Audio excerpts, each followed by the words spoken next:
Eu sou Olívia Porcaro, eu coordeno atualmente o Núcleo de Psicanálise e Arte da SPRJ e nós estamos muito satisfeitos de poder ver esse auditório cheio, de pessoas mais conhecidas e de pessoas novas que estão vindo conhecer a nossa casa.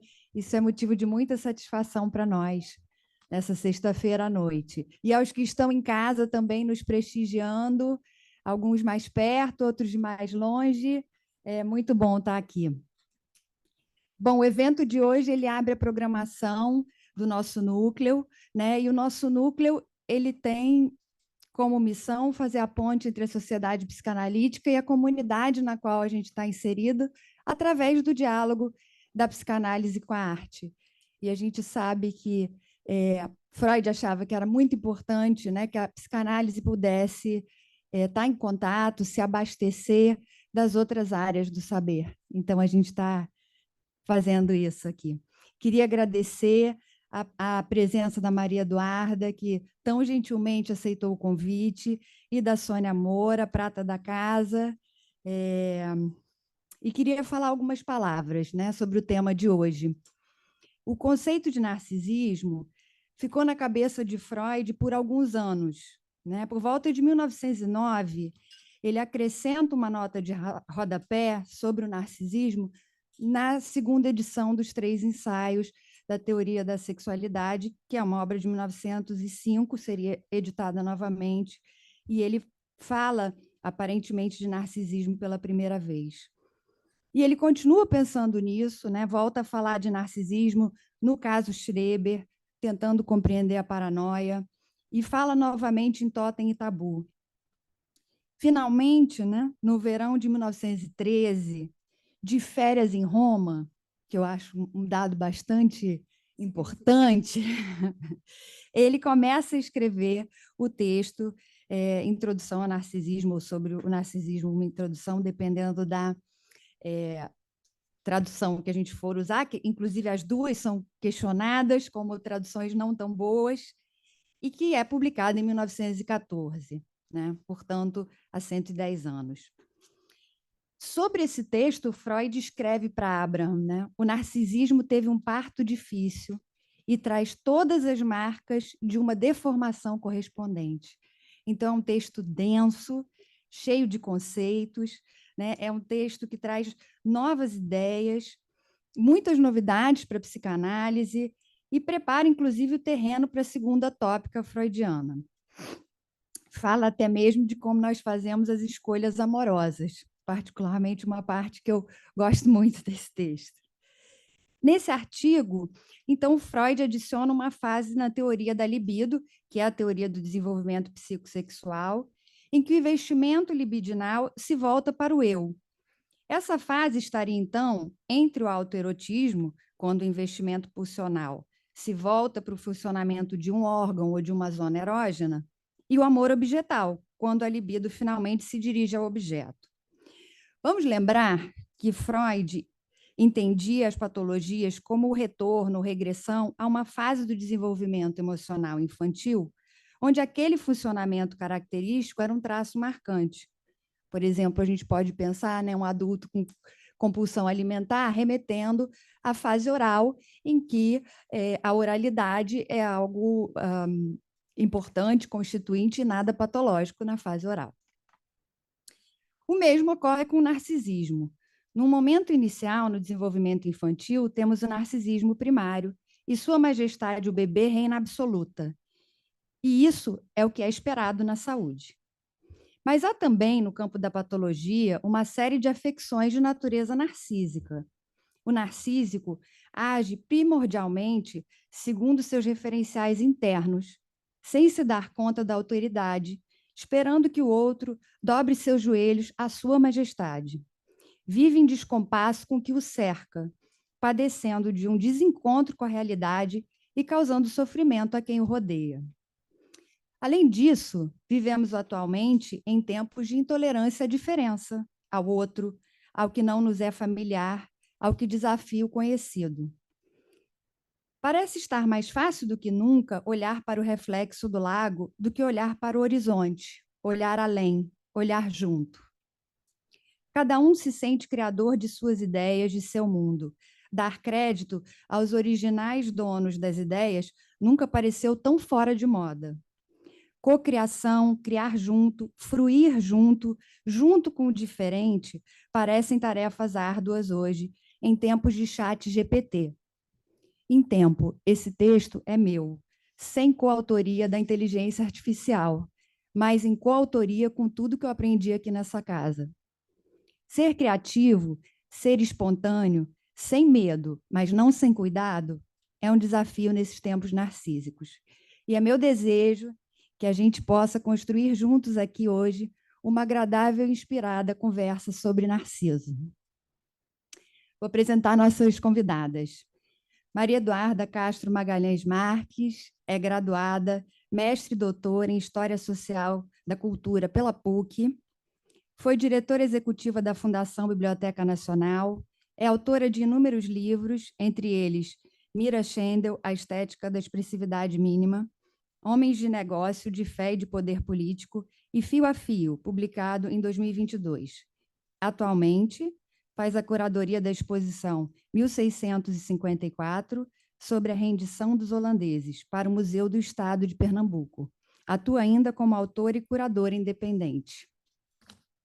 Sônia Moura é psicanalista, membro docente efetivo da Sociedade Psicanalítica do Rio de Janeiro, membro efetivo da Associação Brasileira para o Estudo da Psicologia Psicanalítica do SELF, a BEPS, especialista em terapia de família, professora titular das universidades Celso Lisboa e Veiga de Almeida, psicóloga clínica do antigo Hospital de Custódia Psiquiátrico Heitor Carrilho.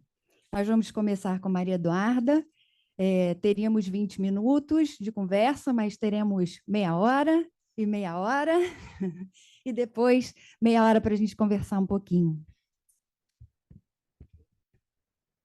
Boa noite a todos aqui presentes, boa noite aos que nos assistem. Gostaria de começar com os agradecimentos à Sociedade Psicanalítica do Rio de Janeiro por esse convite, por inaugurar junto com vocês essa série e, principalmente, estar presente num debate sobre psicanálise e arte, que é um assunto muito profícuo e que traz para a gente vários tópicos possíveis de serem abordados agora e certamente em outras situações como essa. Agradeço a Sônia Moura pela parceria, pelo convite também, a Olívia, muito obrigada pela lembrança do meu nome, me sinto muito feliz de estar aqui com vocês e muito honrada também. Nesses tempos tão difíceis, é muito bom participar de instituições, ajudá-las a fincar ainda mais as suas colunas, né? Suas colunas vertebrais. Nós estamos aqui sempre defendendo a boa causa das instituições, que são os espaços de debate, de reflexão tão necessários no tempo em que vivemos. É muito interessante falar sobre Narciso, muito interessante. Esse é um ponto que não agrada, não é apenas um ponto infinito das reflexões dos psicanalistas, das pessoas que estudam o legado de Freud, né? Mas também os historiadores, né? E lendo, principalmente, os historiadores mais recentes, que estão analisando a cultura clássica, a cultura da antiguidade, eles colocam o mito de Narciso anterior mesmo à Grécia clássica, né? O mito de Narciso teria nascido ali até mesmo num período proto-indo-europeu, das sociedades mais arcaicas do mundo mediterrâneo que se conhece, né? Quer dizer, o mito de Narciso já habita a antiga linhagem da mitologia grega, né? E ele foi essa é uma fábula que tem essa origem tão remota e que permanece até os dias presentes. A atualidade, a contemporaneidade tem uma indagação, tem uma proximidade com o mito de Narciso, né? E sabemos que toda matéria mitológica da antiguidade ela é um dos elementos fundamentais da contemporaneidade, quer dizer, o impacto que essa matéria mitológica que a Grécia nos ofereceu, que a antiguidade nos ofereceu, que a antiguidade clássica ofereceu à humanidade, ela é uma matéria importantíssima para o mundo em que vivemos, o mundo europeu, o mundo ocidental. Eu não tenho condições de falar sobre o imaginário chinês, o imaginário do mundo oriental, mas pelo menos do mundo ocidental sabemos que essa matéria é uma matéria importantíssima, né? O mito de Narciso, embora tenha essa origem tão remota, ele, na verdade, ele não foi muito presente nas narrativas que conhecemos, nas principais narrativas que conhecemos da Grécia clássica. Entretanto, durante o Império Romano, já no mundo helenístico, o mito de Narciso ele se fez muito presente em narrativas que remanesceram até os dias presentes, né? E aqui eu menciono, por exemplo, a versão de Conon, que é a mais antiga que se conhece, esse mitógrafo grego, que coloca são narrativas diferentes, que apresentam nuances de diferença na contagem dessa história do Narciso. O Conon, por exemplo, diz que o Narciso se suicida. O Pausanias, que também é mais ou menos contemporâneo a ele, que era um poeta grego muito importante, ele coloca justamente a questão da transformação do Narciso em flor, né? Essa é a grande contribuição. Entretanto, a narrativa mais longa, mais bem conhecida, e foi essa que se fixou na nossa memória no mundo ocidental, foi a narrativa de Ovídio, né? Nas suas Metamorfoses. Ovídio viveu entre 43 a.C. ao 17 ou talvez 18 depois de Cristo. Então nós estamos falando de narrativas mais ou menos coevas que aconteceram num espaço de 500 anos ali na viragem para a idade de Cristo, né? Esse foi um momento importantíssimo do Império Romano, né? Na época do imperador Augusto, onde o Império Romano florescia, onde teve ali uma mudança nos paradigmas de representação simbólicas, de representações artísticas, né? E principalmente foi quando se começou, historicamente, que se descobre o uso do espelho. O espelho ainda muito primitivo, e nesse momento da governança do imperador Augusto, que viveu entre 27 a.C. até 14 depois de Cristo, foi ali que se apresentaram as primeiras imagens de autorrepresentação.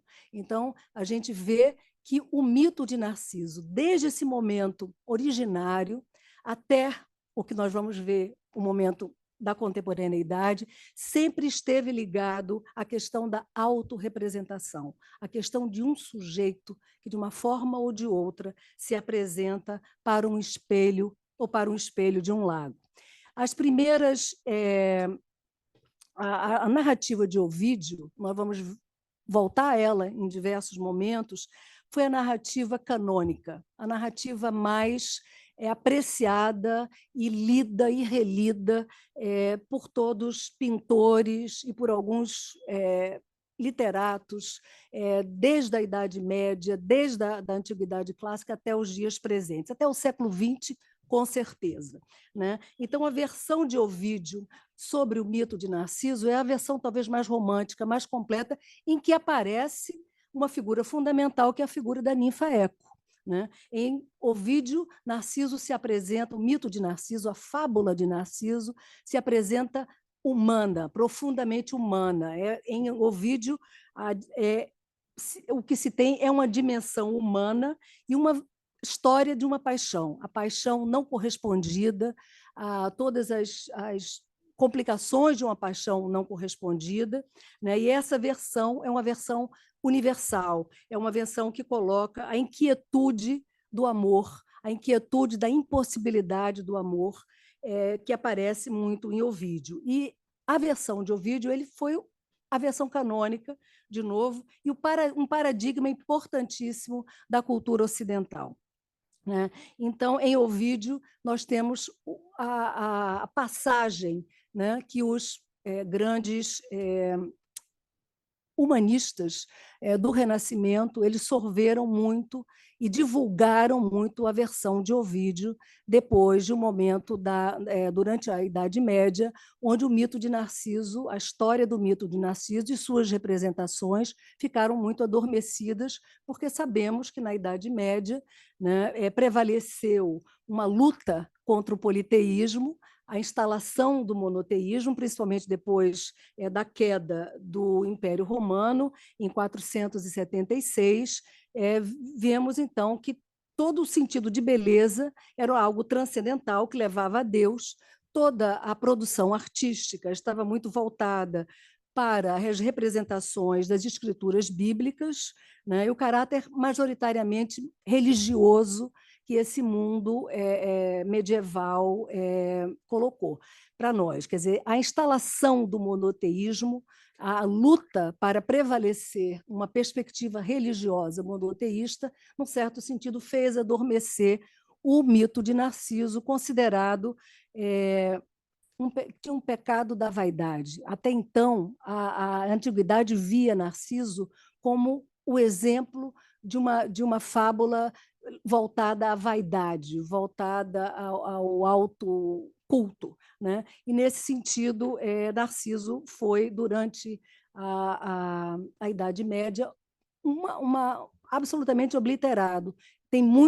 Existem muito poucos registros da Idade Média relativa às representações simbólicas à fábula de Narciso ou de Eco.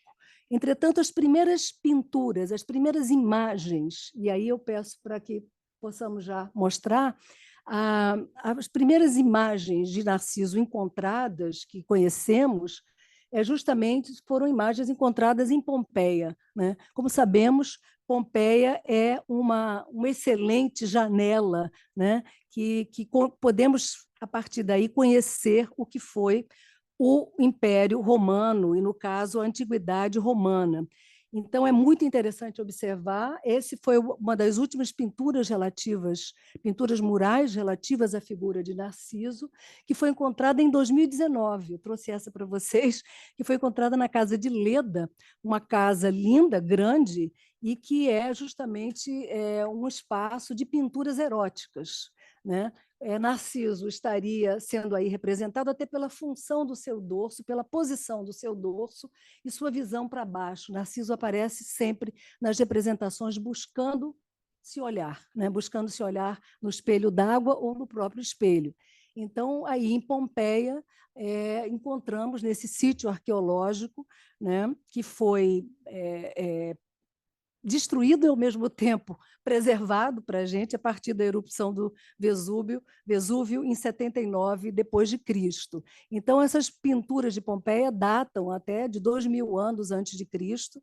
Essa não se tem exatamente a datação precisa, mas, de toda maneira, alguns historiadores, há um certo consenso de que essa imagem seria a imagem de Narciso, mas que também pode ser confundida com a imagem de Pan ou de Dionísio, porque há também a possibilidade do entendimento de que Narciso teria aí uma iconografia próxima à iconografia de Dionísio, né? Então, é muito interessante a gente ver como que na antiguidade clássica, o mito de Narciso voltou mais presente, tanto nas narrativas, conforme eu falei, da de Conon, da de Pausânia, e principalmente da narrativa latina, da poesia de Ovídio e das suas Metamorfoses, que é um livro fascinante e que aí foi a fonte extraordinária de grandes poetas, de grandes artistas do mundo ocidental.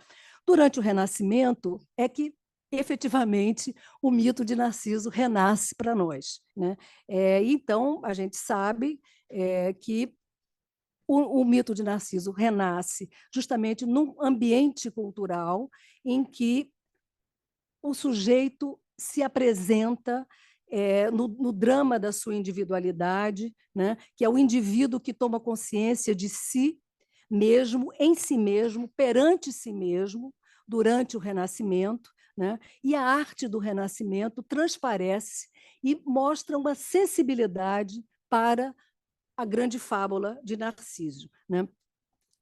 De Narciso. A figura, quer dizer, a fábula aparece em Dante, no Paraíso, aparece em Petrarca, no Cancioneiro, né? E também é um momento coevo. Pode deixar aí, pode. Uhum. É um momento em que aparece um gênero pictórico importantíssimo, que é o autorretrato. A autorretratística surge no Renascimento, justamente quando surge também a retomada das narrativas do mito de Narciso. A gente não pode esquecer que esse é o momento da descoberta da perspectiva por Brunelleschi, é o momento da descoberta da pintura, da técnica a óleo, pelo holandês Van Dyck. Acho que isso é um dado muito importante, que conjunta aí o nascimento, o berço do sujeito moderno durante o Renascimento, a descoberta de novas técnicas pictóricas, a questão da perspectiva, que é muito importante, e vemos, portanto, um desenvolvimento da pessoa,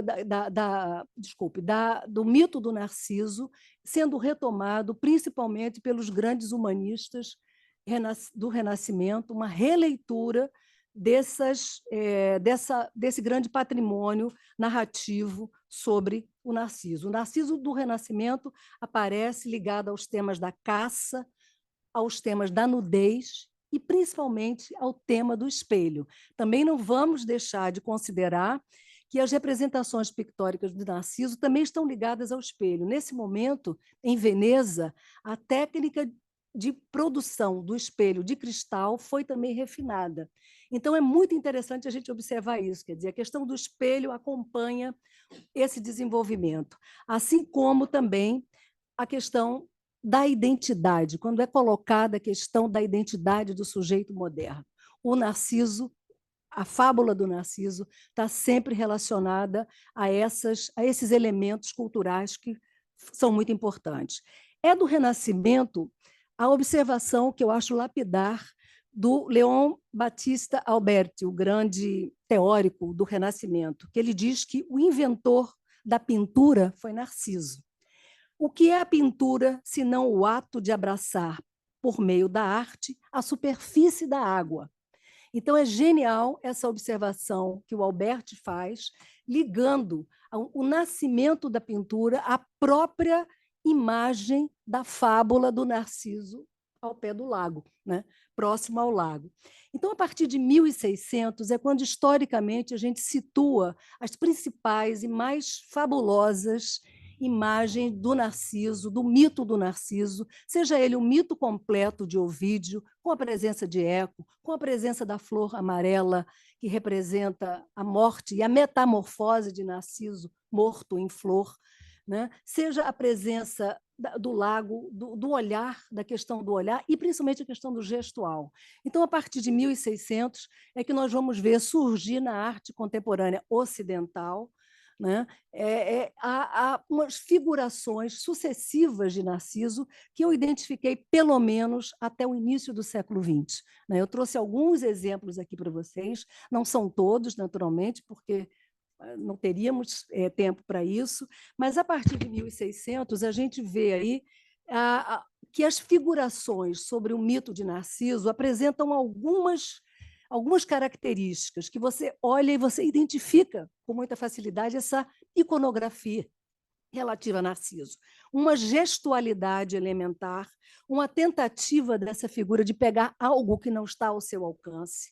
A questão do olhar e a questão das mãos também são muito importantes. E sempre, desde então, Narciso associado ao espelho, né? Um sentido de prostração e de desfalecimento. Não podemos esquecer que Narciso, até a etimologia da palavra, é ligada com a ideia de prostração, de desfalecimento,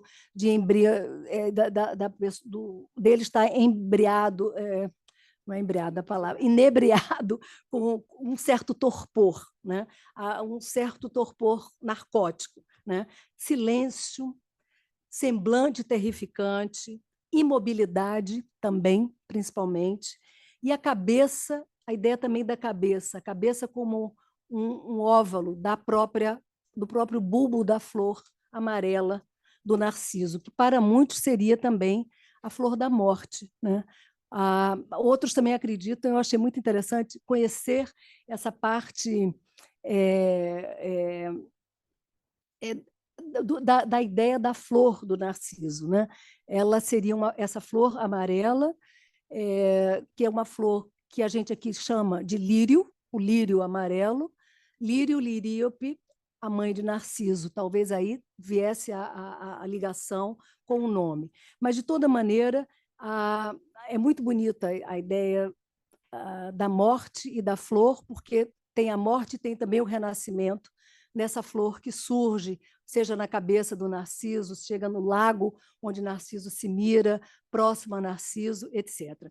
Então, aqui eu gostaria de começar, então, a nossa leitura de algumas obras escolhidas, não são todas, mas algumas obras que eu considero muito importantes de representação de Narciso. Podemos ir adiante? E aqui vou começar com, para mim, a pintura decidida. O Ocidente entende o mito de Narciso a partir dessa figura de Caravaggio, né? De Michelangelo de Meresi, um artista extraordinário, que viveu entre 1571 e 1610, um artista ligado já ao início da pintura barroca, né? Que não rejeitou os temas, pode passar essa primeira, os temas religiosos nas suas pinturas, e que usou, quer dizer, que se apropriou apenas, pode passar a primeira, deixar ali na primeira. Não, ela pode deixar na segunda imagem aí. Que ele usou, Caravaggio usava, a segunda, Caravaggio se preocupava basicamente em, pode deixar aí. Sim, mas eu quero falar sobre a Medusa também. O Caravaggio ele se ocupava muito de temas bíblicos, mas por que ele foi tão criticado e tão amaldiçoado no seu tempo? Porque Caravaggio, para mostrar algumas cenas bíblicas, ele chamava figuras humanas para serem seus. Ele não eram imagens ideais, eram figuras humanas, prostitutas, transeuntes, marinheiros que ele trazia para retratar aquelas cenas bíblicas. E ele se apropriou de apenas duas figuras, ele fez pinturas de apenas duas personagens mitológicos, que foi a Medusa, que é essa aí, que é uma imagem, uma pintura inacreditável, né?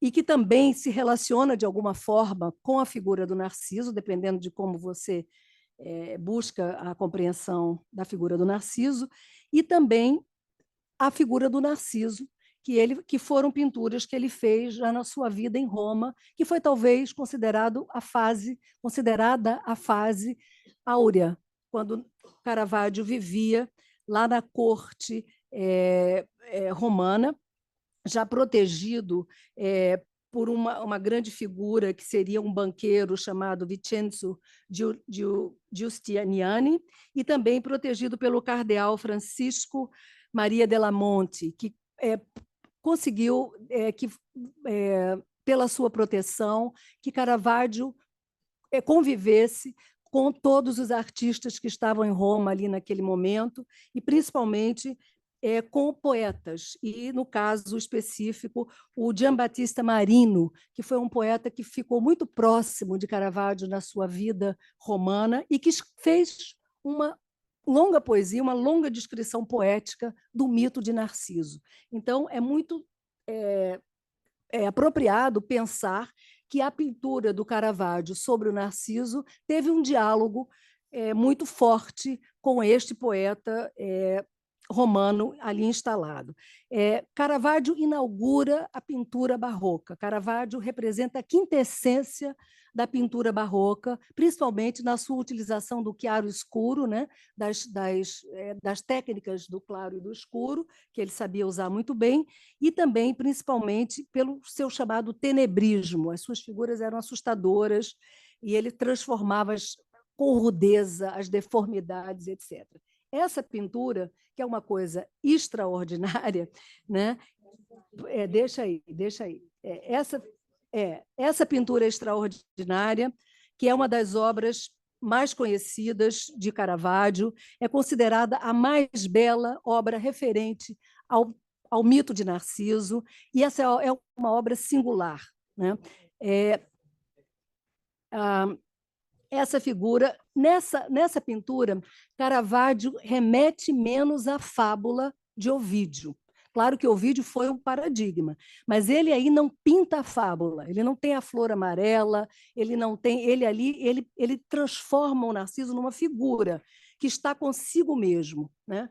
Então, essa é uma obra característica do Barroco, porque é uma obra que ele coloca dentro de um círculo, fazendo uma leitura. Essa obra a gente tem um círculo que insere a mesma figura em duas figuras duplicadas. Então, esse é um quadro dobrante, né? Esse é um quadro dobrante. É uma operação absoluta relativa ao espelho, né? É uma pintura que é fundamental a gente ter aí a imagem do espelho. E ele representa um momento de maior tensão do mito. Ele não narra o mito como um todo, não tem eco, não tem as armas do caçador, tem a tensão do Narciso se olhando no espelho, né? E essa é uma obra espetacular do ponto de vista pictórico, porque ela tem um efeito circular, né?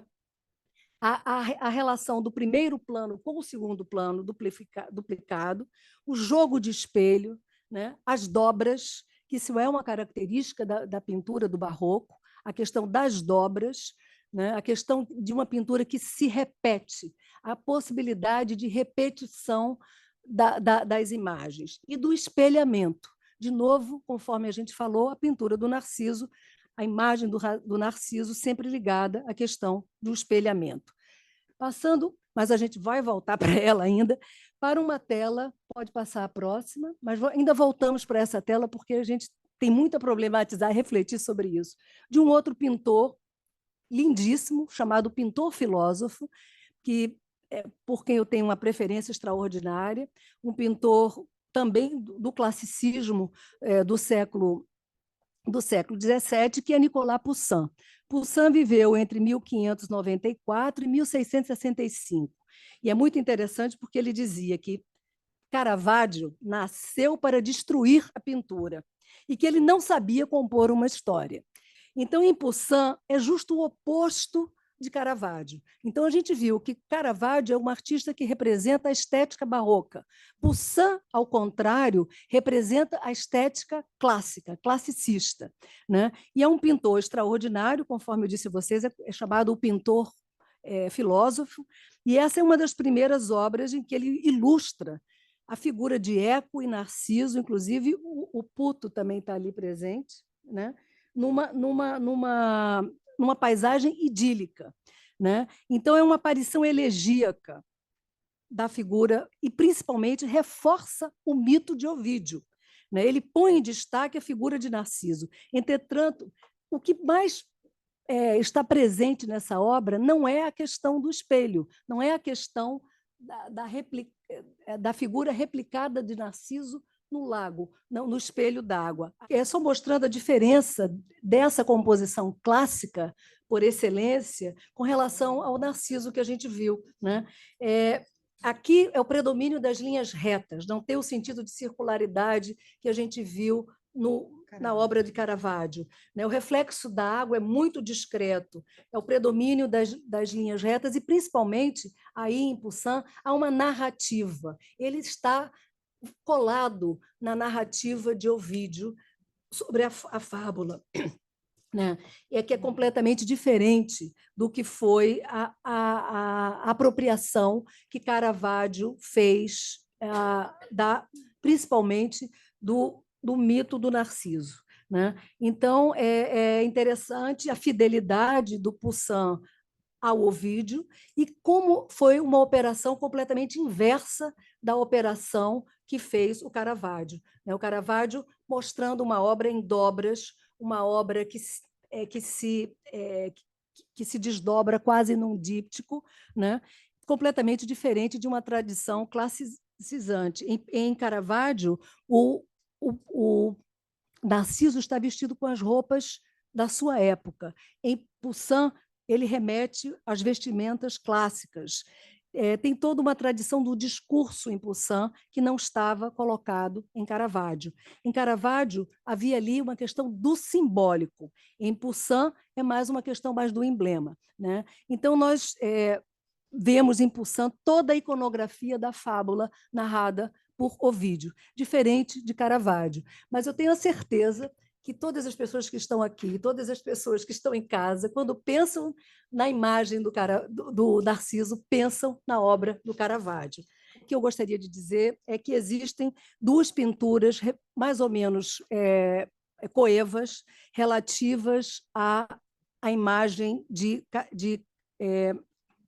Narciso. Uma pintada dentro da estética do barroco, né, onde o mito é muito ligada àquele momento de tensão, e o outro, que é o caso do Poussin, que é mais ligada a uma leitura mais ao pé da letra, mais voltada a uma descrição conforme Ovídio escreveu e nos legou, né? A outra, vamos ver se a gente consegue. Ok, só tem 5 minutos. É um grande paisagista também clássico chamado Claude Lorrain. Lorrain é outro pintor francês, contemporâneo, viveu em 1600 e 1662. Ele também ele é um representante, um grande paisagista, em que ele coloca, aí a gente vê Narciso, Eco também presente, mas para Lorrain, ao contrário daquilo que a gente viu em Caravaggio, que é a atenção da questão do indivíduo se buscando, isso estava completamente fora de questão. Em Lorrain, o que vale é justamente a paisagem. O mito está diluído nessa paisagem da Arcádia, né? Vamos tentar, se a gente vê, então, agora o mestre Valentim. Vamos tentar. Deixa eu ver. Deixa eu ver. Essa eu acho que é uma coisa muito interessante, porque o mestre Valentim ele viveu no Rio de Janeiro, nasceu em Minas, mas viveu no Rio de Janeiro em 1745 a 1813, no reinado de Dom Luís Vasconcelos, na segunda metade do século XVIII, e ele fez essas duas esculturas que estão hoje no Jardim Botânico do Rio de Janeiro, que foram as duas primeiras estátuas públicas de caráter não religioso feitas no Brasil, foram as duas primeiras esculturas fundidas no Brasil, e essas esculturas representam Eco e Narciso. Aí Narciso aparece mesmo como caçador, com todas as armas, etc. Estava no chafariz das Marrecas, que foi desenhado também, Mestre Valentim foi quem desenhou o passeio público, né? Estava também lá colocado ao pé do passeio público. Essas são obras lindíssimas que eu tive a honra e o prazer, na época, de trabalhar na recuperação dessas duas obras. É uma liga estranha de chumbo com estanho, está muito bonita, tem a réplica delas e tem uma evocação do chafariz das Marrecas dentro do Jardim Botânico. Eu aconselho todas a visitarem. O próximo que eu gostaria de mostrar é William Turner, que é um grande pintor também inglês. Por que eu quis trazer a modernidade britânica?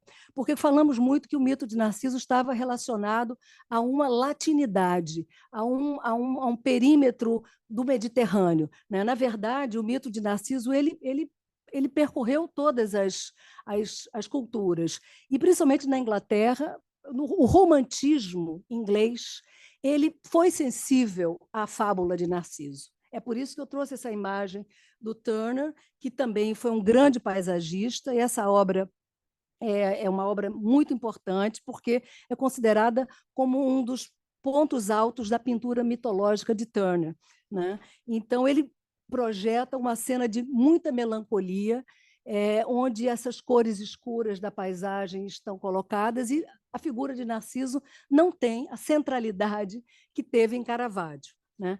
A próxima. William Waterhouse foi um artista pré-rafaelita, e é muito importante que os pré-rafaelitas, que tiveram uma ação estética importante, uma presença estética importante na virada já do século XIX, porque eles se apropriaram. O mito de Narciso foi muito visitado pelos pré-rafaelitas, né? E o William Waterhouse ele foi um artista que fez muitas representações de mulheres da mitologia grega e principalmente das lendas inglesas, Cleópatra, Ofélia, a Lady Charlotte, todas essas figuras foram representadas. Aí, nesse caso, o Narciso se olha, tem a figura da flor e tem também o elemento iconográfico da flor amarela e tem a figura de Eco já bastante ligada à figura de uma mulher já do simbolismo. Esse momento do final do século XIX foi um momento de muita sensibilidade para a fábula de Narciso. Eu vou ser rápida, só quero citar a importância aí do André Gide, né, quando ele escreveu em 1891, 1890, o Tratado do Narciso, que foi fundamental para a questão da duplicidade, e aí ele coloca claramente a questão da sexualidade, e também a importância que ele teve esse texto para Paul Valéry, né, principalmente os poemas Narcisse Parle, e também o Oscar Wilde, né? Por que não?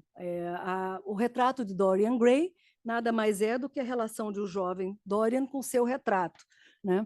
E é evidente que é esse o caldo cultural, né, que fez, no qual estava inserido Freud, né? Eu não quero aqui ensinar Padre Nosso para vigário, como dizem da minha terra pernambucana, mas é evidente que Freud foi também tributário dessa sensibilidade para o mito de Narciso que o antecedeu, né? Por último, eu queria mostrar aqui para vocês uma obra, pode tentar, vamos ver se a gente consegue. Vou ser mais rápida aí. A obra do Salvador Dalí, que é um artista que eu tenho uma certa... Não é o meu predileto, como se diz, né? Não é exatamente my cup of tea, mas essa é uma obra histórica, porque a gente mostra também como que o surrealismo, ao qual o Dalí foi filiado, né? Essa obra ela tem um valor histórico, porque Dalí levou essa obra quando ele foi encontrar Freud em Londres. Então, e essa obra se chama A Metamorfose de Narciso. Ele aí se apropria, inclusive, do título de Ovídio, né? Essa obra é de 1937, em que ele diz que ele adotou o método paranoico crítico para produzir essa obra. Aí acho que a questão iconográfica do ovo é muito importante, a cabeça do Narciso e a questão da pedra, né? Nas narrativas, os ossos de Eco, que ela morreu retirada numa caverna, viraram pedra. Quer dizer, a ideia da água, do espelho, do ovo, da flor amarela e da pedra também é muito associada à figura de Narciso. Por último, eu trago aqui a imagem do Vic Muniz, que é o Narciso que ele fez em lixo, né? Em 2006.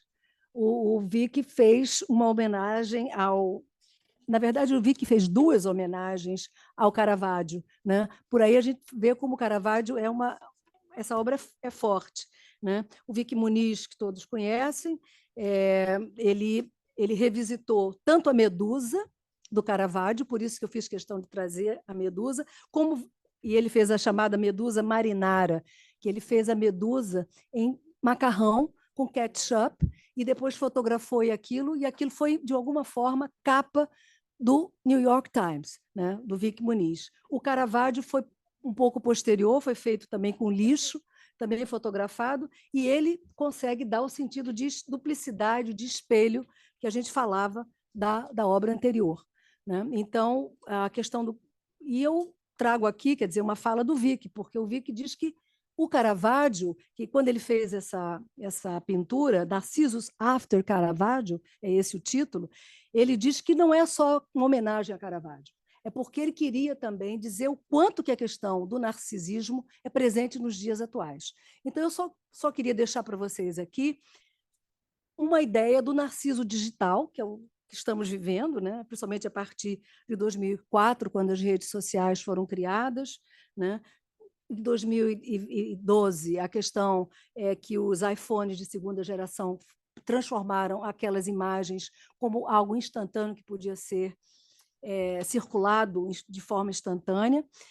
Coloco também que em 2013 a palavra selfie foi a palavra do ano da Oxford English Dictionary, e que em 2023 a selfie foi considerada pela Organização Mundial de Saúde como um problema de saúde pública, né?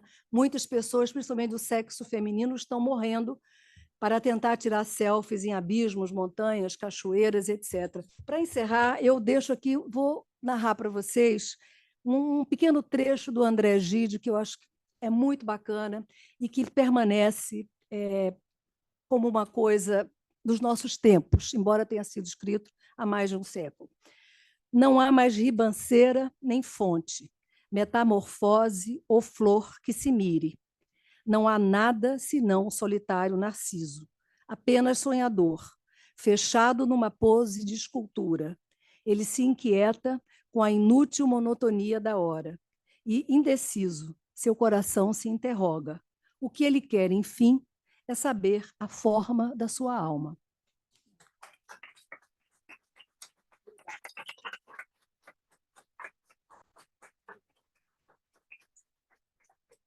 Obrigada, Maria Eduarda, que beleza. A gente... Eu peço desculpas pela imagem do Poussin, porque eu acho que era bacana a gente fazer essa comparação com duas obras tão essenciais de todo esse patrimônio pictórico. Graças à tecnologia, assim. Graças à tecnologia, conseguimos. Mandei daqui, o Lande pegou de lá e deu tudo certo. Lande, agradeço. E a gente sabe em psicanálise que tem sempre alguma coisa que escapa, e isso é muito bom. Para a gente é muito bom. Sônia, é com você. Muito boa noite. Muito honrada, né, em ouvir você, grande historiadora da arte.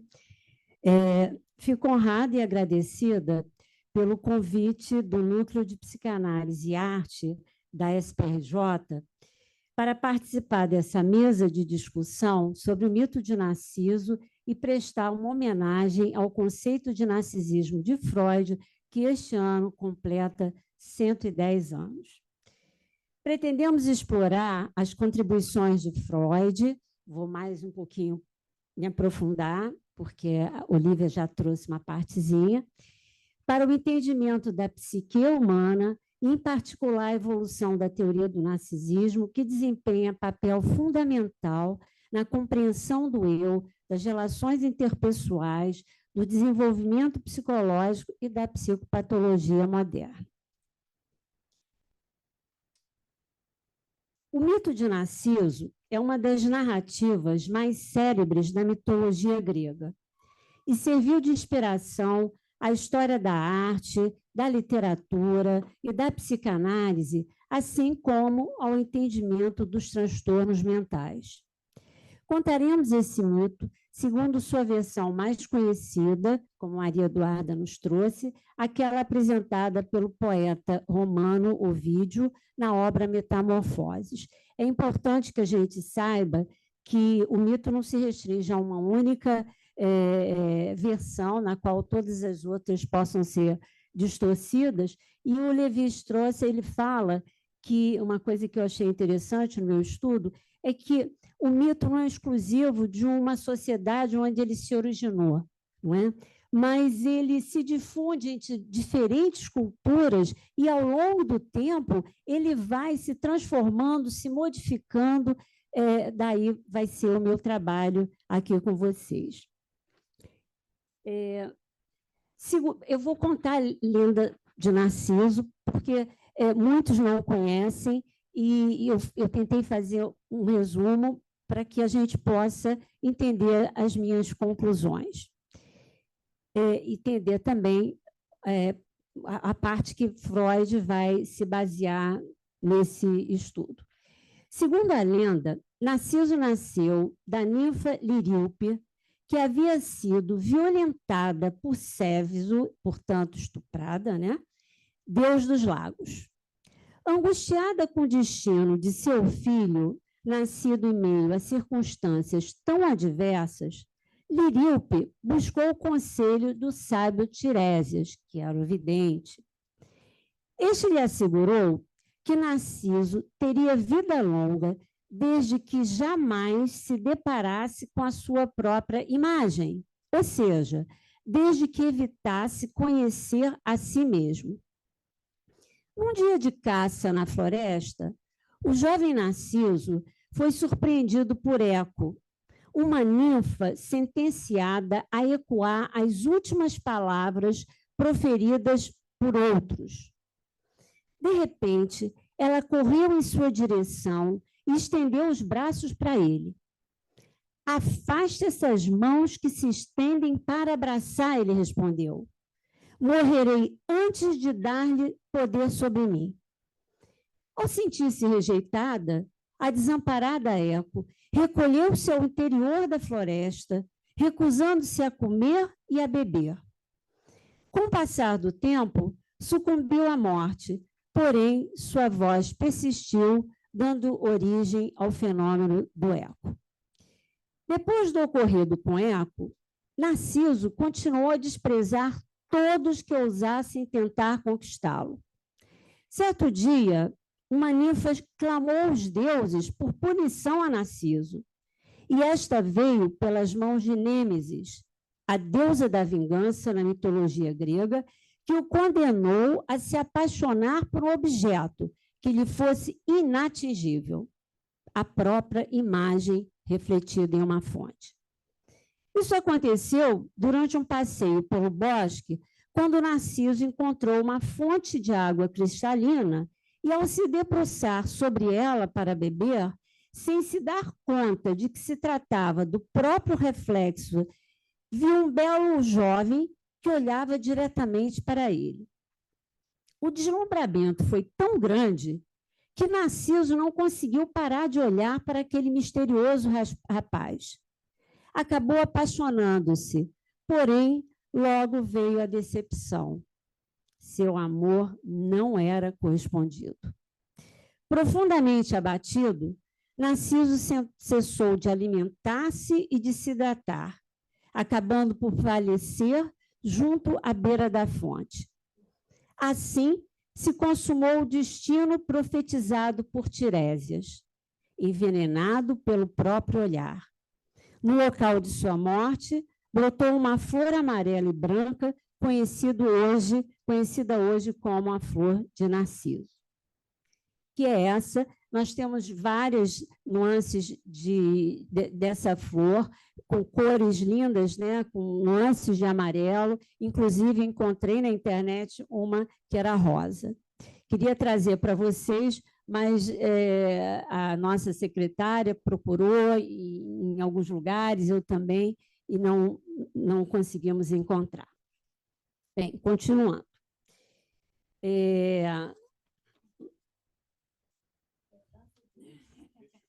O quê? Em março, né? Eu vou estar lá. Ah, não, eu vou estar em julho, não vou.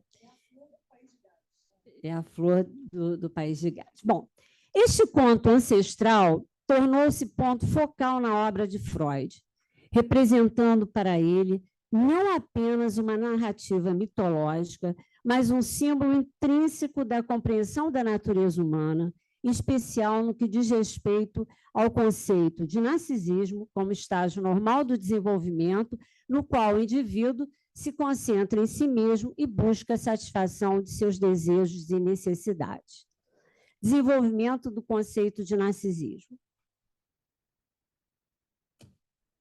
Em 1909, na Sociedade Psicanalítica de Viena, Freud ressaltou ser o narcisismo uma fase que se encontra em posição intermediária entre o autoerotismo e o amor objetal. As primeiras descrições desse conceito foram apresentadas em 1910, em nota acrescentada aos 3 ensaios sobre a teoria da sexualidade, e no mesmo ano, em estudos sobre Leonardo da Vinci. Em ambos os escritos, o narcisismo levou Freud a tecer referências sobre a escolha de um amor objetal feita por indivíduos homossexuais. No primeiro texto, que seria 3 ensaios, afirma que esses indivíduos, nos anos iniciais da infância, viveram uma forte ligação com a mãe, a qual, depois de ultrapassada, deixaria como consequência uma intensa identificação com a mesma. Assim, tomando-se a si mesmos como objeto sexual, partiriam do narcisismo à procura de parceiros sexuais semelhantes a eles para que pudessem amar como eram amados pela figura materna. Essa relação especular foi denominada narcísica por semelhança com o mito grego. No segundo trabalho, Freud identificou o narcisismo com o autoerotismo.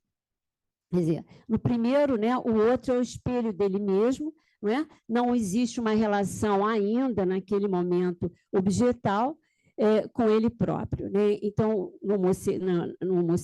na homossexualidade, se adota, né, os próprios eus como escolha de objeto de amor.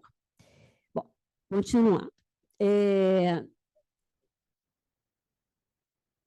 Com o autoerotismo, como o autoerotismo já havia sido considerado uma fase anobjetal, Freud sentiu necessidade de formular uma fase específica para o narcisismo, que o fez em 1911, mediante o caso Schreber, como a Olivia nos trouxe.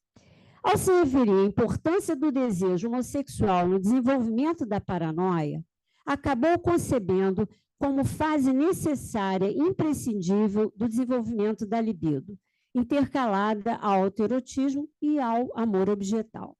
Linhas adiante, conclui que na paranoia, a libido retirada dos objetos vai se acumular no ego para engrandecê-lo, o que revelaria uma regressão a um ponto de fixação à fase do narcisismo.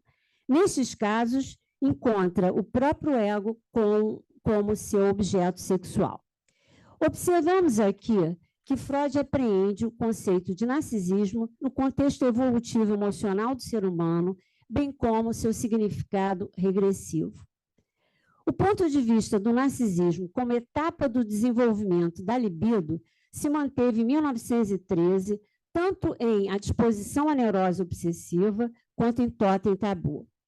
Neste, Freud inseriu a onipotência do pensamento na organização narcísica, pontuando que as vicissitudes do pensamento se inserem nas diversas maneiras de um homem visualizar o universo.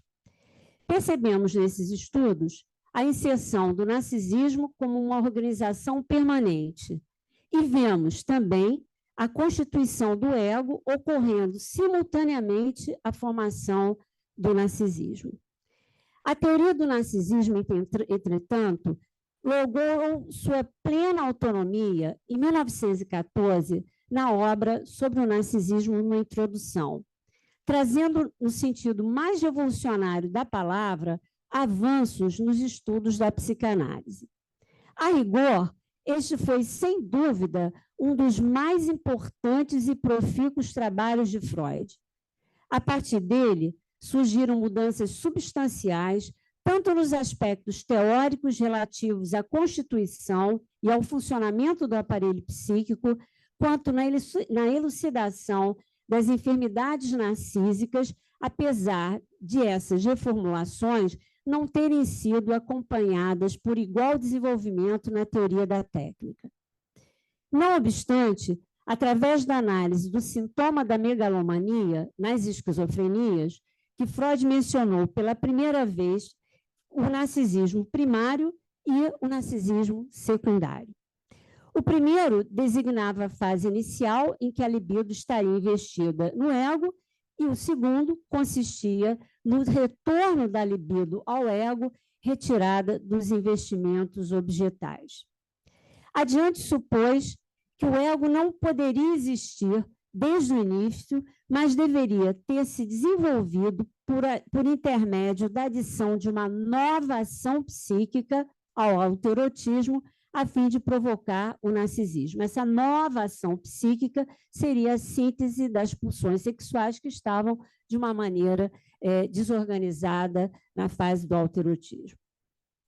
Percebemos aqui a simultaneidade entre o narcisismo e a constituição do ego, bem como a reafirmação da concepção do autoerotismo como fase inicial no desenvolvimento antecedente à existência do ego.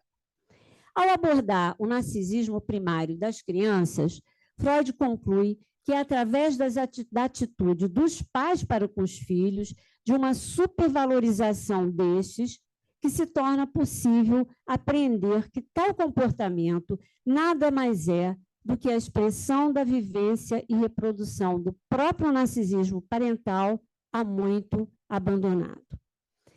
Na seção 3 da introdução ao narcisismo, Freud relacionou o narcisismo à constituição do ego ideal, uma estrutura no psiquismo que contém a libido do ego para ela deslocada em razão das frustrações do ego com o mundo externo. Ou seja, seria uma formação intrapsíquica que se define, né, como o ideal do ego, quer dizer, o que resta do narcisismo, a partir desse modelo infantil.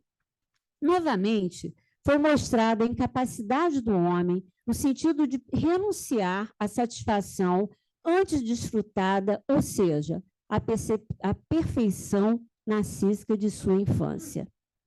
Assim, em 1914, Freud voltou a falar do desenvolvimento do ego, acrescentando que o mesmo consistiria em afastamento do narcisismo primário, o que daria margem à tentativa de resgate desse estágio. A autoestima foi também examinada como intimamente relacionada ao narcisismo. Segundo ele, ele diz que nós amamos o que somos, o que já fomos, né? Nas escolhas narcísicas, no que gostaríamos de ser, e alguém que já fez parte de nós mesmos. Depois a gente pode conversar mais sobre isso. Então, a autoestima foi também examinada como intimamente relacionada ao narcisismo. Em 1915, no estudo sobre os instintos e suas vicissitudes, Freud reportou mais uma vez a relação entre autoerotismo e narcisismo, eliminando a distinção entre ambos como fases do desenvolvimento da sexualidade. Essa ideia reapareceu um ano após, na Conferência 26, em que Freud reafirmou que a teoria do narcisismo possibilitou estender concepções psicanalíticas às psicoses. A seguir, enfatizou ser o narcisismo uma condição universal e original a partir da qual o amor objetal se desenvolveria. No entanto, ao lembrar que, com a história evolutiva da libido objetal, as pulsões sexuais encontrariam satisfação autoeroticamente no próprio corpo. Concluiu, assim, ser o autoerotismo não mais uma etapa do desenvolvimento da libido, mas uma atividade sexual do estágio do narcisismo. Daí em diante, o narcisismo assumiu a concepção de um estado primitivo, anobjetal, cujo protótipo seria a vida intrauterina. Presente está também, em psicologia de grupo e análise do ego, a etapa do narcisismo primário, que recuada no tempo, se aproximando das origens da vida ainda no estado intrauterino. Em 1917, no estudo a respeito de luta e melancolia, o narcisismo foi relacionado à noção de identificação narcísica que correspondia a um processo psíquico pela qual os investimentos objetais seriam abandonados e substituídos por identificações. Na discussão sobre a melancolia, seria a depressão, para quem não conhece a obra, Freud apontou que nesta afecção, a perda de um objeto de amor conduziria a libido, retirada dos objetos, a se deslocar não para outros, mas para o próprio ego do indivíduo, sendo então utilizada para o estabelecimento de uma identificação com o objeto perdido. Assim, ele não perde o objeto, ele é assimilado e é identificado. Quer dizer, o ego se torna semelhante a esse objeto. 3 anos depois, na obra Além do Princípio do Prazer, Freud inclui a libido narcísica como componente de Eros. Consequentemente, com a descoberta do narcisismo, ele ousou introduzir uma nova classificação para as pulsões, a pulsão de vida, Eros, e a pulsão de morte, Thanatos. Em ocasião anterior, já atribuíra o narcisismo a todos os seres humanos. Agora, associa-o à pulsão de vida, que passa a zelar tanto pela conservação do indivíduo, quanto pela conservação da espécie, assimilando a pulsão do ego e a pulsão sexual. Finalmente, nas últimas formulações em Esboço de Psicanálise, em 1938, Freud se referiu ao narcisismo como um estado primitivo do desenvolvimento anterior ao investimento objetal, à catexia objetal. Nesse mesmo texto, admitiu a existência de um objeto inicial que, por não ser ainda discriminado, não poderia ser compreendido como objeto da libido. O narcisismo caracteriza-se aqui pela presença de relação objetal, na qual não há diferenciação entre sujeito e objeto. Conclusão. O que verificamos na obra freudiana é a constante oscilação quanto ao momento de constituição do narcisismo. Nos trabalhos compreendidos entre o período de 1910 a 1915, este momento está localizado entre o do autoerotismo e o do amor objetal, e a simultânea formação do ego. Contudo, na década de 1920, com a elaboração da segunda tópica, o narcisismo primário passou a ser concebido, sobretudo, como o primeiro estado anterior à constituição de um ego, que a vida intrauterina seria o arquétipo. Durante o presente estudo, verificamos também que o narcisismo está relacionado ao desenvolvimento e à manutenção do ego, do superego, ou supereu, e da autoestima. A rigor, trata-se de um estágio imprescindível à constituição do indivíduo, que em parte é deixado de lado, mas que sempre buscamos recuperar. Na verdade, são essas tentativas que criam as novas estruturas psíquicas necessárias ao desenvolvimento do sujeito. No meu trabalho, publicado Dois Sentidos do Conceito Freudiano de Narcisismo, podemos destacar na obra de Freud a presença de dois sentidos. Aquele referente à perda das relações objetais pela abolição do impulso de desejo e aquele relacionado à noção de identificação narcísica, em que as relações objetais são mantidas, mas se perde a capacidade de discriminação entre as representações do sujeito e as do objeto.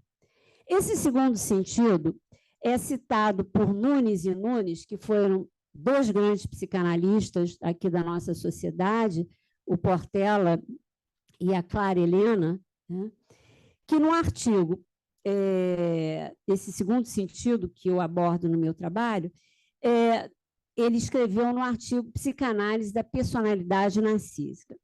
Os autores chamam nossa atenção para o fato de que, em virtude da interpretação tradicional do mito de Narciso, enfatizar principalmente o aspecto do amor por si mesmo, o conceito de narcisismo foi concebido inicialmente em psicanálise com referência à homossexualidade, no qual não há relação objetal, pois o sujeito ama no parceiro um reflexo de si mesmo.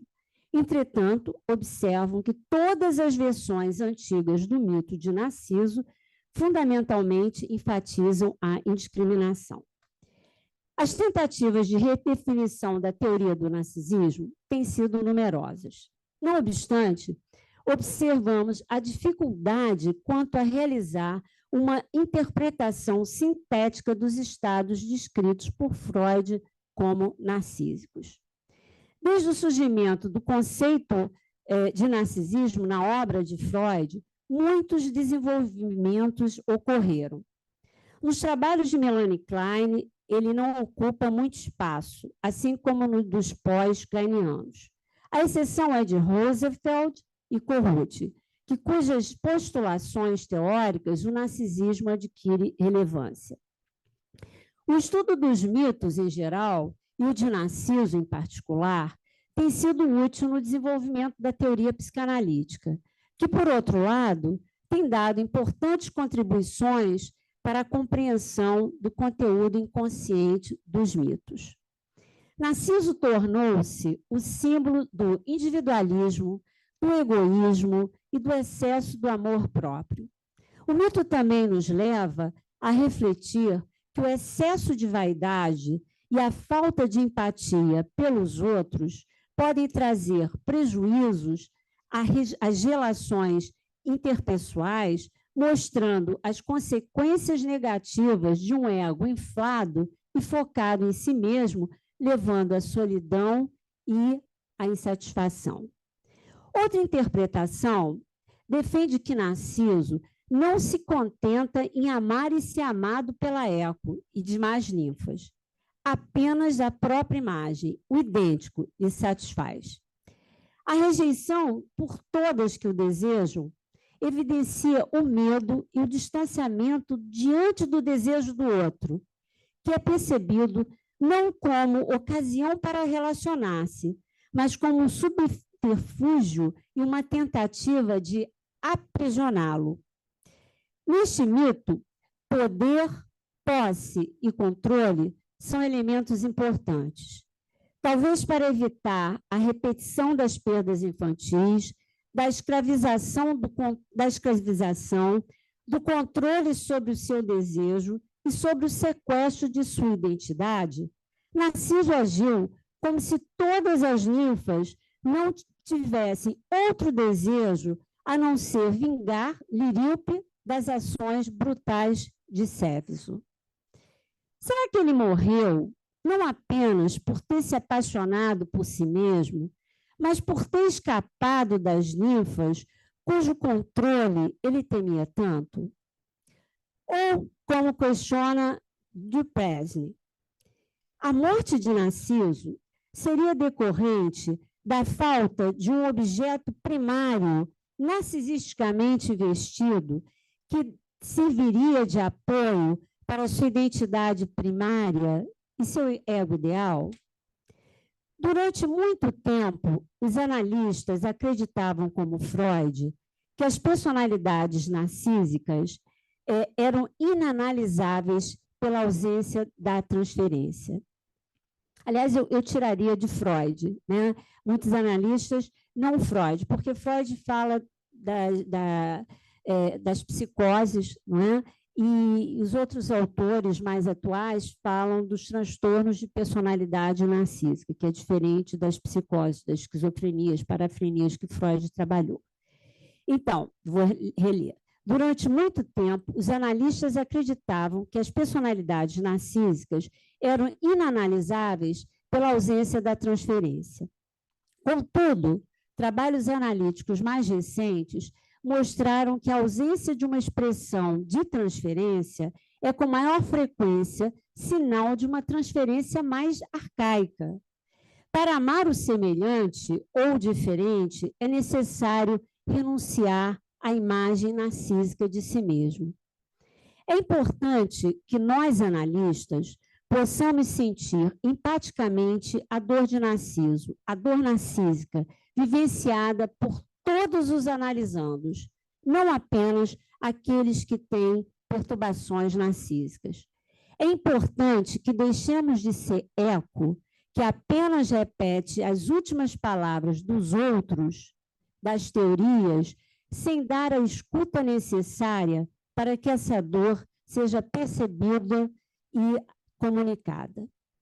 Joyce McDougall considera que as medidas adotadas por pacientes feridos em seu narcisismo representam técnicas de sobrevivência. Destaca que, diante do risco de perder de vista aquilo que lhe serve de anteparo nas superfícies das águas, Narciso prefere morrer a enfrentar o seu vazio interno.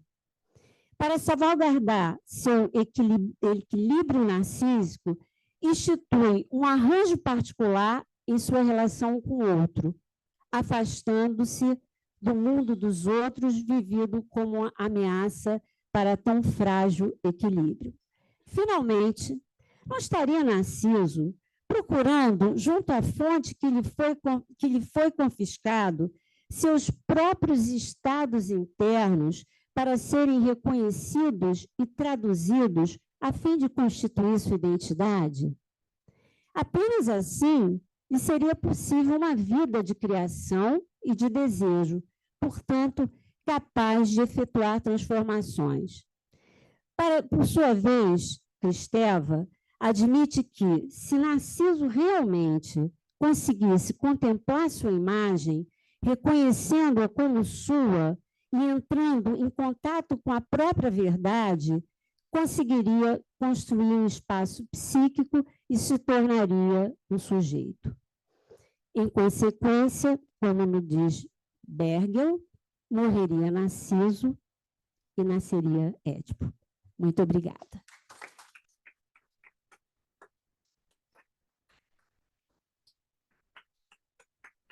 Sônia, muito obrigada por ter trazido esse trabalho que começou com uma caprichadíssima revisão teórica e acabou nos trazendo um olhar empático e tão atual na nossa clínica nos dias de hoje. Acho que ouvimos trabalhos muito inspiradores, que dialogaram entre si, e agora a gente tem um momento para conversar com a plateia, para que vocês possam falar um pouquinho aqui com as nossas convidadas sobre o mito de Narciso. E o pessoal de casa também, que pode levantar o dedo aí nas reações, e a gente vai abrir a palavra. Eu acho que quem quiser falar, mesmo remoto, é melhor do que colocar no chat, se inscrever para falar. Eu vou pedir, como a gente tem muitas pessoas aqui, que bom, que as pessoas se identifiquem, falem seu nome e se pertence a alguma instituição. Olá, boa noite, tudo bem? Prazer, me chamo Shoa, sou estudante de psicologia no 8º semestre, e aí é muito interessante essa questão do que a Maria Eduarda trouxe, a minha pergunta é justamente para ela. Maria Eduarda, a gente sabe que o narcisismo ele tem um transtorno de personalidade atual, né? É uma característica de personalidade, mas a gente trouxe um olhar mais empático nesta atualidade. Então, ao longo da história, como que o narcisismo ele era visto perante a sociedade naquela época? Obrigado. Bom, obrigada pela pergunta, que é muito ampla. Eu não consigo te responder, porque ao longo da história, é uma coisa muito ampla, mas o que eu posso te dizer é que nós, quando trabalhamos com a matéria mitológica, nós trabalhamos com interpretações, né? Com sentimentos, com sensibilidades diversas. Na antiguidade, o mito de Narciso, com as punições que Narciso recebeu e etc., ele era tido como uma figura que cultivava a questão da vaidade. Narciso recebeu, a fábula recebeu uma sinalização negativa, principalmente na Idade Média. O cristianismo certamente condenou, né? O pensamento cristão certamente condenou essa fábula, o comportamento deste personagem, porque ele estava, pelo que as narrativas nos indicaram, embora sejam não exatamente as mesmas, a de Conon, a de Pausanias e de Ovídio, mas elas indicam para uma questão da solidão, da impossibilidade de dividir com o outro, da impossibilidade de amar, de olhar para o outro, não deixar sequer ser tocado pelo outro, né? E coloca isso ao extremo, a questão da morte. Quer dizer, o Narciso não é só Eco que morre, o Narciso morre, teoricamente,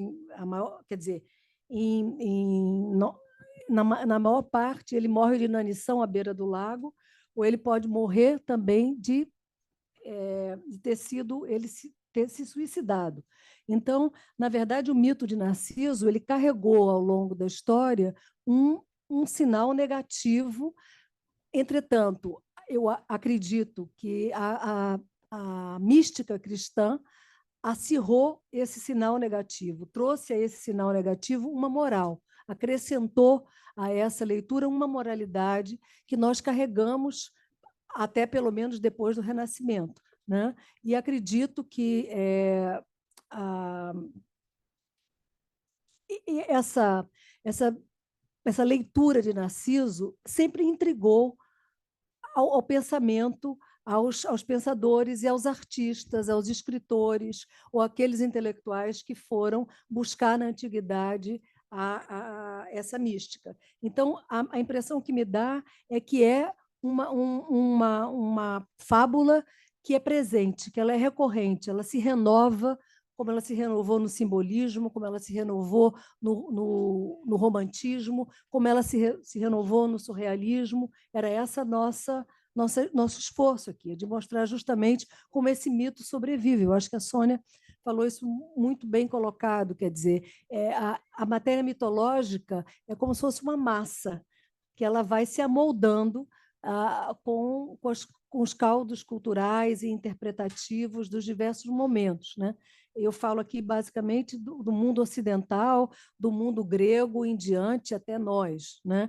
Talvez tenhamos aí um corte com esse Narciso digital, né? Porque aí a necessidade de nós nos colocarmos sempre diante de uma selfie, né? Inclusive na banalidade do dia a dia ou nos perigos que as pessoas passam porque precisam se olhar. Hoje você não vê mais, ninguém vê mais uma obra de arte sem antes estar na frente a sua própria cara e para trás, um segundo plano, qualquer outra coisa, ou qualquer paisagem.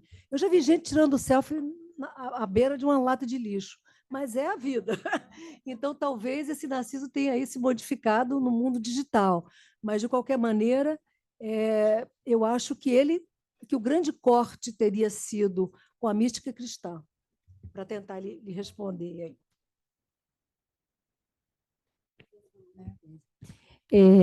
Em relação, Maria Eduarda, ao encontro, né, quer dizer, ao trabalho do nosso Salvador Dalí, eu queria trazer para vocês um adendo, uma pérola que eu encontrei e eu achei muito interessante. Depois você coloca aquela... A última imagem. Não, é o seguinte, é que em 1938, Salvador Dalí vai a Londres conhecer Freud e levar, né, o seu trabalho sobre o narcisismo que a Maria Eduarda trouxe. E quando Freud, né, se depara com aquela imagem, ele fala claramente, né, que aquilo não correspondia ao conteúdos inconscientes, porque o Salvador Dalí queria trazer o quanto a obra dele poderia refletir esse inconsciente. E Freud disse que não, né, que os surrealistas eles se apoderam de temas da psicanálise para trabalhar a obra, mas que aquilo não era nenhum conteúdo inconsciente. E eu acho que, para melhorar a crítica que ele faz ao Salvador Dalí, ele enaltece a maestria da técnica do quadro, mas ele ficou muito zangado. Aí o Salvador Dalí resolve fazer um busto, né? E esse busto está no museu lá em Londres. Estou trazendo para vocês essa história. Eu só queria complementar, porque o Dalí também escreveu um poema que acompanha essa obra, né? E, de novo, eu acho que aqui remete àquela questão do Poussin, que a gente colocou, porque eu acho que a obra do Dalí ela tem uma literalidade, ela tem uma narrativa. Por isso que Freud, talvez eu aqui entrando pedindo licença para dizer isso, por isso que Freud entendeu que aquilo não era uma coisa do inconsciente, aquilo é uma coisa que estava seguindo a um contexto narrativo previamente já escrito, já falado. Então, realmente, aquilo não é uma coisa que vem de dentro, aquilo tem uma narrativa, aquilo obedece a uma narrativa com todos os símbolos, que eu acho que é interessante na obra do Dalí, é a questão da pedra, é a questão da forma do ovo, da cabeça, isso eu acho que é a coisa interessante. Agora, eu não coloquei aqui o outro sentido no narcisismo associado à sublimação, porque o trabalho, eu tinha que... Olivia disse, Sônia, são 20 minutos. E foi muito difícil para mim, né? Porque eu revisitei a obra inteira e colocar em 20 minutos, mas é interessante, porque quando a gente estuda essa obra, o mito, quando a gente pensa no narcisismo como uma sublimação, é porque a flor, quer dizer, Narciso, se transformou numa flor. E essa flor, ela pode ser interpretada como pode ser, quer dizer, ela é convertida numa beleza etérea. A gente pode pensar que essa questão do Narciso em flor, né, se transformando, leva à ideia de que essa flor poderia ser uma beleza etérea, né, na qual, simbolicamente, isso pode representar, na minha opinião, o quanto, né, o homem é capaz de transpor as suas próprias limitações, né?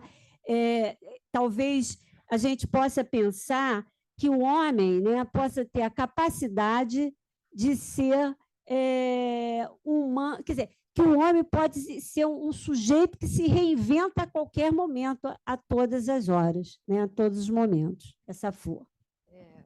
Vou passar para o Luiz Antônio, mas antes dele falar, só fiquei pensando, sabe, Maria Eduarda, sobre a selfie, porque a selfie ela é tudo menos um olhar para si, né? A selfie, muitas vezes, quer dizer, tem o tal do spot instagramável, né? Quer dizer, a pessoa vai copiar uma pose que alguém fez num local que todo mundo faz aquilo, né? Então, ela tem alguma coisa que... A selfie ela é mais para o outro do que... ela é mais para o outro do que para si mesmo, né? Eu acho que a selfie ela tem mais uma função de exposição para o outro do que a pessoa se olhar na selfie, né? Eu acho que é alguma coisa para a gente pensar. É claro que isso é uma coisa que a gente está vivendo e pensando sobre, né? A gente vai se aproximando de várias formas. E tenho a impressão que pessoas que são muito fissuradas em selfie são pessoas que olham pouco para si mesmas, né? É alguma coisa... Generalizações não são coisas boas, mas talvez seja um começo de pensamento. Luiz Antônio. Olha, eu gostei muito do que vocês duas falaram, e eu sou um estudioso do Freud já há 30 anos, porque eu tinha uma visão da psicanálise dominantemente de relações de objeto, até que, num determinado momento, eu comecei a estudar Freud e vi que Freud era usado muito como coringa. E ele tem um pensamento muito preciso, muito fechado. Esse pensamento dele começa em 1895, no Projeto. Numa frase, ele fala da psicanálise dele, quando ele diz no Projeto que a finalidade primordial do aparelho psíquico é a descarga visando a constância.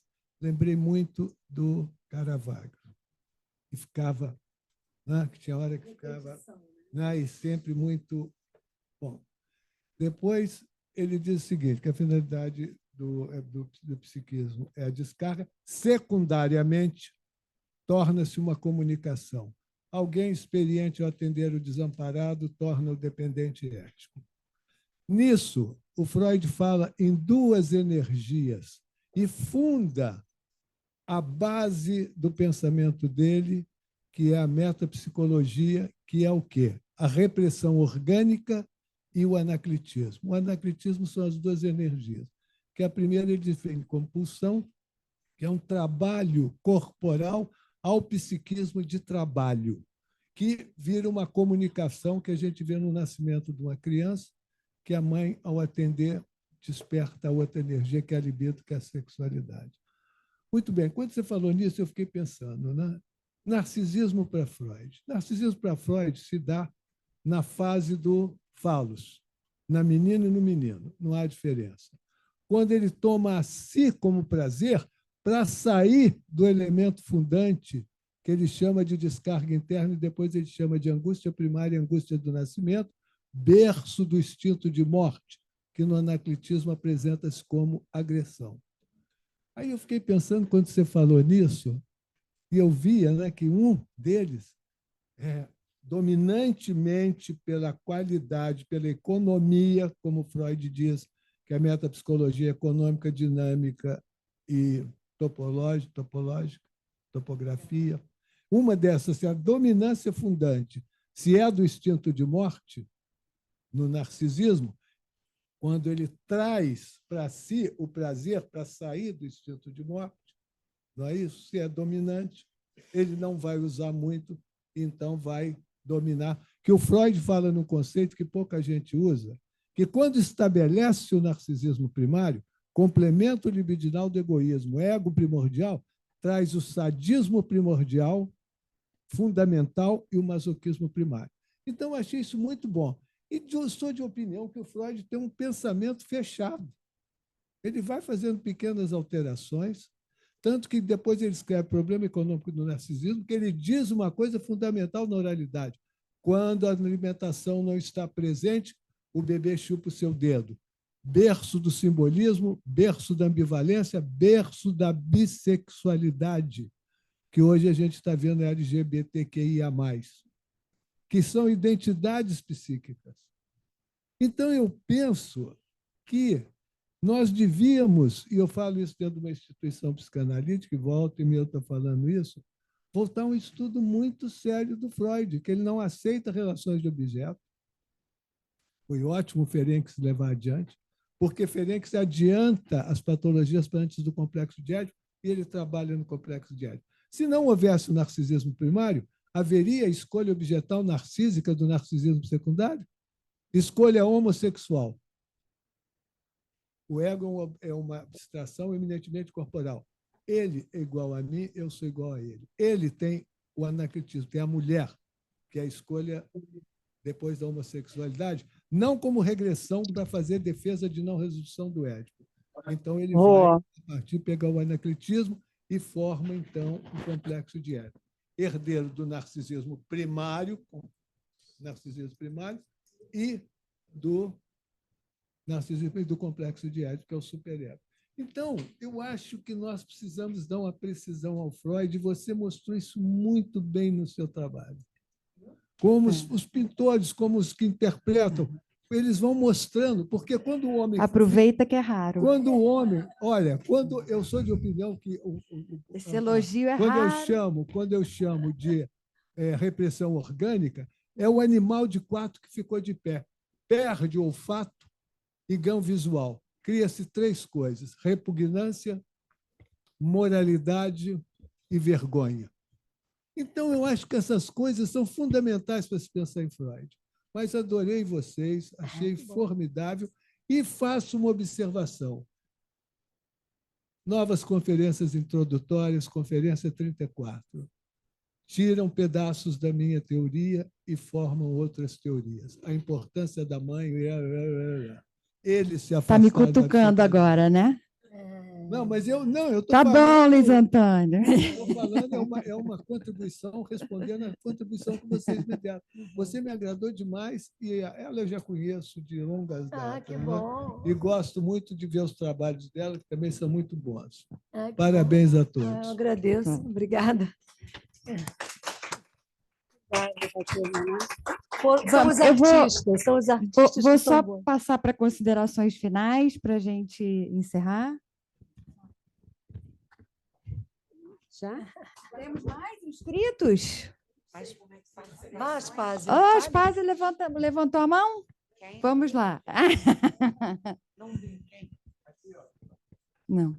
Quem é? Alguém? Pessoal de casa? Bem, eu acho que é uma temeridade dizer qualquer coisa depois desse debate. É um debate tão sério, tão profundo, que realmente eu estou até emocionada, para dizer a vocês. Porque eu tenho visto tanta coisa ruim, tanto beco sem saída, tanta coisa que morre antes de nascer, ideias fantásticas, e, de repente, eu vejo duas pessoas extraordinárias. Maria Eduarda, o que você fez foi quase sublime, foi quase sublime. Mas eu queria rapidamente dizer, primeiro, eu queria fazer uma rápida comentário sobre o poder do mito, porque isso está me perturbando muito no momento atual. Não é?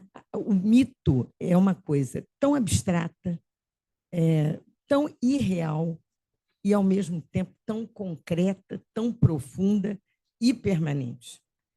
E eu acho assim, absolutamente inacreditável isso que Ovídio disse, isso que as várias versões disseram, para que a gente possa hoje ver que isso é vivo, que é um fenômeno que é parte da natureza humana, né? E que ele é permanente, ele é fixo, é um elemento fixo nesse mundo que nós acabamos de ouvir aqui do Freud, que é também uma coisa extraordinária. Agora, eu queria também fazer uma reflexão, porque eu acabei de fazer um curso muito intenso e profundo sobre a evolução da espécie humana na história, desde o Homo sapiens. E o que nós percebemos é que há no processo histórico uma individuação, quer dizer, um processo em que o ser humano é um animal, um quadrúpede, que se levanta, cada etapa é longuíssima, demora milhões de anos, 1000 anos, 500 anos, coisas muito longas, mas isso foi nos levando a um processo meio hegeliano, não é? Que é de um conhecimento de si mesmo. Né? E esse conhecimento de si mesmo se reflete no conhecimento da realidade do entorno. Ele não é narcísico. É dialético, né? Esse Quando você se conhece, você também inventa, projeta, inventa tecnologias, evolui a ciência. Então, esse processo é um processo também muito misterioso. Parece que nós chegamos assim a um limite agora que a gente não sabe o que pode vir depois. Nós estamos realmente numa encruzilhada, né? Mas eu fiquei pensando que o que vocês, psicanalistas, descrevem, e Freud descreve, é um processo de individuação também do ser humano, que nasce amorfo, indiferenciado, e que, ao contrário dos animais que já vêm prontos para a luta, prontos para reagir, com automatismos, né, no seu DNA, nós temos que construir um processo individual de autoconhecimento, identidade, não apenas psicológico, mas social, descobrir papéis. Né? E o que eu me pergunto é por quê? Com o Renascimento, você começa realmente uma fase altamente individualista. Né? O ser humano descobre o indivíduo, a Revolução Americana é um primeiro grande comemoração política do indivíduo e das suas capacidades, e nós fomos nos emparedando nesse individualismo até chegar a alguma coisa que Olívia agora contestou. Disse, bom, mas isso é um processo narcísico, né, de culto da personalidade, ou é uma rendição ao outro, ao que o outro pensa de você? Um outro generalizado, como dizem os psicólogos, né? É um outro generalizado que está dentro de você também, inevitavelmente. Então, eu acho que também essa encruzilhada, ela acompanha a encruzilhada da espécie. Eu não sei se eu sei me explicar. Eu acho que há uma evolução da espécie e uma evolução do eu, que chegou a essa espécie de conjunção. Né? De repente, esse eu está exacerbado, está doente, está enfermo, está solitário, perdeu as conexões sociais. Então, ele cada vez se refugia mais em si mesmo, né? Na solidão, como você lembrou. Então, foi isso que me inspirou, que vocês ouviram. Eu queria ter o texto para reler, repensar e refletir sobre essa belíssima noite que eu tive aqui com vocês. Obrigada. Muito obrigada. Antes de passar a palavra, eu queria dizer que a gente tem um grupo aqui que estuda mitologia. E nós acabamos agora de ler Metamorfose de Ovídio com a professora Sandra Guimarães, que é uma professora da PUC, e estamos escolhendo a próxima obra que será lida em relação à mitologia, e é um grupo aberto para pessoas de fora da sociedade. Então, quem quiser informações, por favor, entre em contato. Vou passar a palavra e esperamos ver mais vocês por aqui, né? Bem, antes de trazer, né, o final, eu estava ouvindo o que você trouxe e revendo aí a imagem, se você pudesse colocar, Gilson, da obra de Vicky Muniz, né? Você está trazendo quanto a nossa cultura ela é narcisisticamente, né, produtora do culto ao corpo, do culto à imagem, de selfies, e o quanto isso acirra ainda mais, né, o empobrecimento das subjetividades. E nessa obra, eu estava olhando, eu acho que o Vicky Muniz, ele repaginando o Caravaggio, como Maria Eduarda trouxe, ele fala da vaidade e da destruição. Então, eu revendo, repensando em tudo aqui que a gente está discutindo, eu vejo que essa imagem é a imagem do homem moderno se olhando, né, imerso no lixo industrial, né, que supostamente ele está vendo como se fosse uma beleza. Ou seja, eu vejo o planeta agonizando, né, no excesso de lixo produzido por todos nós. Eu acho isso lindo que você falou agora, Sônia, e quero acrescentar, porque aí nós estamos falando de duas coisas muito antagônicas, dialéticas mesmo, que é a beleza, teoricamente, da beleza de Narciso, e a destruição, e o lixo. E, de novo, também... Incrível!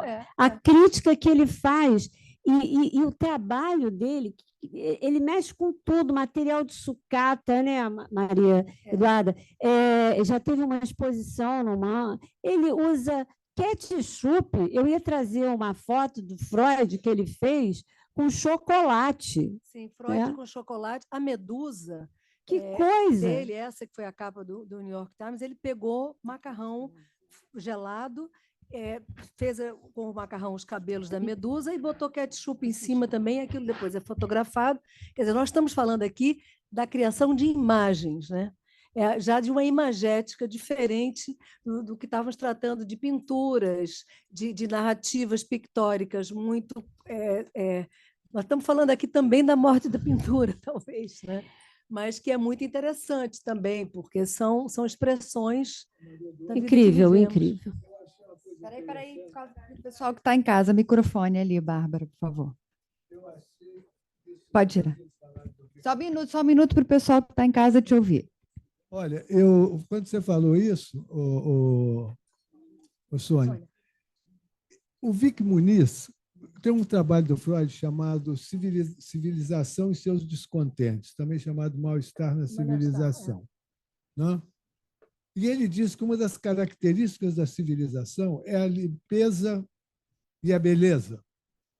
E o Vicky Muniz me pareceu uma síntese da capacidade do homem de transformar uma impureza, uma porcaria, numa arte. Então, eu achei isso uma coisa espetacular. O que o homem está destruindo, o Freud já fala disso, num trabalho dele que eu não lembro qual é, que o homem vai destruir as coisas. Então, eu achei isso belíssimo do Vicky Muniz. Eu acho espetáculo. Okay. As minhas considerações finais aqui é o agradecimento, mais uma vez. A oportunidade foi ótima para mim, eu agradeço, peço desculpas pela confusão da imagem, mais uma vez, e dizer não tanto mais sobre Narciso, porque eu acho que a Sônia já falou muito lindamente, didaticamente, todos aqui da plateia, o Luiz Antônio e todos mais, Aspásia, com as suas contribuições, mas falar da importância do debate, falar da importância de estarmos juntos aqui, pessoalmente, os que não puderam remotamente, mas aqui, olhando um para a cara do outro, conversando, falando sobre coisas que importam, e é assim que a gente faz uma vida melhor, uma vida menos solitária, uma flor que não morre, que a gente faz vigor da nossa presença no mundo, porque estamos aqui para nos questionarmos, né? Sobre as nossas vidas, a razão das nossas vidas, e melhoramos também a democracia, mesmo falando da flor amarela, mesmo falando de Eco, falando de Liríope, falando de Césipo, falando de Narciso, estamos falando também da democracia, porque todo debate que é verdadeiro, que faz essa troca, é válido. E muito obrigada por estarmos aqui.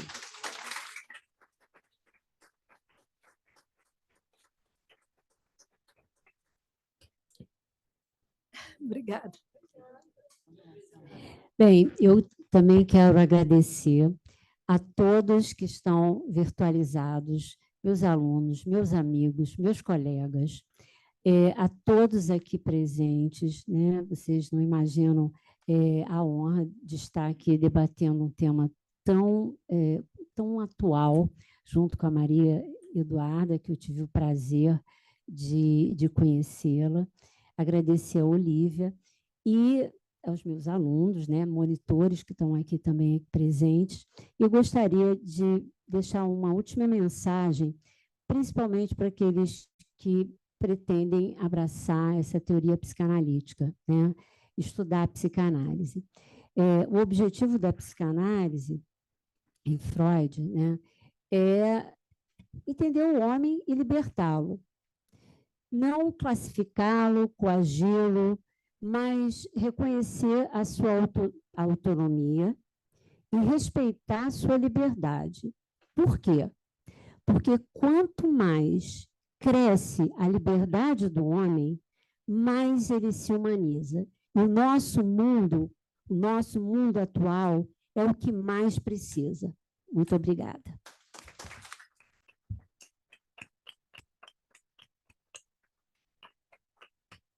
Maria Eduarda, Sônia, muito obrigada de novo. Que bom a gente poder celebrar a diferença, e eu acho que vocês colocaram muito bem, a gente está aqui junto, pensando junto, refletindo junto, vendo coisas belas diante de um mundo com coisas tão difíceis, e que a gente possa se reunir mais vezes aqui nessa casa para ter conversas tão interessantes. Boa noite a todos, bom fim de semana, muito obrigada. Boa noite aos que estão em casa, obrigada.